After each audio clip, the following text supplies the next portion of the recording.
Welcome to School Excellence Model. This video will present Criterion 4.1 Administration and Operations to you. We hope that you will find this presentation useful. This criterion is trying to answer two questions. First, how the school plans for and deploys its key support resources for operational efficiency and effectiveness. And second, how the school evaluates and improves its management of key support resources. The school plans and deploy the administration and physical resources to support our four strategic trusts of academic excellence, character development, physical and aesthetics development, and building staff capacity. Requests for these resources are consolidated during the yearly budget planning, with department and committee heads sending their requests through the operation teams and committees and endorsed at SMC. These proposals are compared to the school's strategic plan and the focus for the subsequent year as confirmed at the SMC and staff retreat. As the ministry encourages a different learning style and is trying to nurture our students into an engaged learner, the school's physical resources has also been allocated to suit this needs. One example is the planned creation of a sky-rise green garden. This garden will improve the learning experience of our students, and serves as a live learning corner for them. Through this garden, they will get first-hand experience on how the plants adapt to the environment. And as they will also be able to adopt some of the plants, the students will get to learn the living cycle of the plants. Besides teaching and learning, the garden also beautifies the facade and increases the green space in the school. It reflects an effective utilization of space that would be otherwise left unused. The other example is the conversion of the school's HOD room to a learning lab of the future, or the loft. Currently there are greater emphasis on teachers' professional development through the professional learning communities and also collaboration at cluster-level networked learning communities. This arises in the need for more meeting and learning space. By converting the HOD room, it expands its use from just an office to a space for conferencing, small discussions, and learning among staff. The room has audio-video equipment to provide the necessary IT support and also movable furniture, allowing it to serve different people and occasions. This will benefit the school as a whole. In the same manner as physical resource planning, financial resource planning is guided by school strategic plan and focus for the following year. With the goals and directions in mind, the budget holders will then submit the proposed budget for the enrichment programs and departments' spending. Starting from this year, the AM has started to track the spendings of each CCA based on per-student basis. Through the comparison of this spending, it will help to ensure there is no over or under emphasis on any CCA and keeps check on the equitability in spending on each student.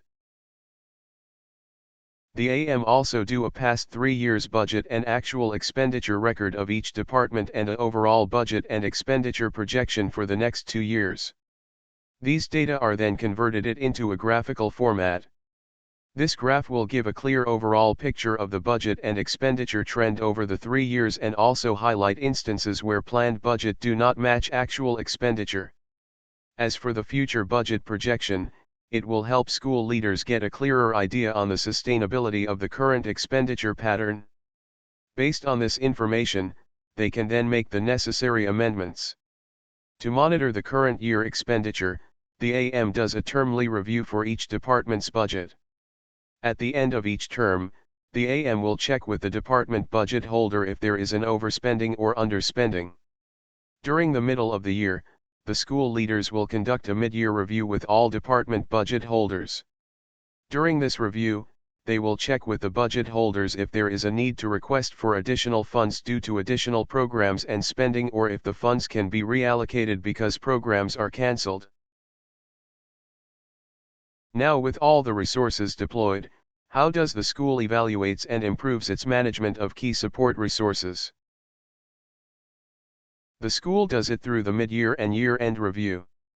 During these reviews, the key appointment holders will brief the SMC members about any update in processes and expectations. The school will also do the evaluation of the key support resources along the year through feedbacks from staff, students, and stakeholders, and also during the end of the year staff retreat. The other channel which the school gathers feedback from staff is from the staff suggestion scheme in the school portal. Whenever the staff members have ideas or suggestions for improvement, they can submit the suggestion in the school portal. The suggestions are classified into academic excellence, character citizenship, resource management, school functions/events, and staff management. If there are suggestions submitted under the categories of resource management and school functions/events, email notifications will be sent to the AM, OM, or the relevant parties involved. If the suggestion is feasible, the AM, OM, or the relevant parties will proceed to implement the suggestion.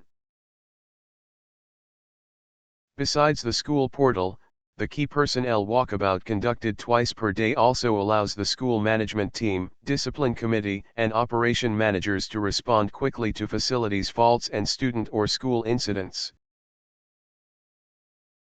To ensure that the school's operational and safety standards are audited, the school undergoes regular external safety validation through the cluster. The most recent one was conducted in 2014. Feedback from the ESV team is followed up actively to address any concerns. The school also invites SEMPO to conduct training and exercise Honeybee in November 2015, which is a prelude to exercise Rhino in 2016. These exercises will test and serve as a good gauge on how well or sound the school SOP are. As for the areas for improvement, in terms of physical resources, there is room for greater monitoring and management of facilities and special rooms usage by tapping on ICT and the keycard system. And for financial resources, there is room for improvement for the online budgeting and AOR system, as the tracking and raising of AOR is still not very user-friendly. More refinements can also be done, example to able to recall and amend rejected AOR. We have come to an end for the presentation. Thank you.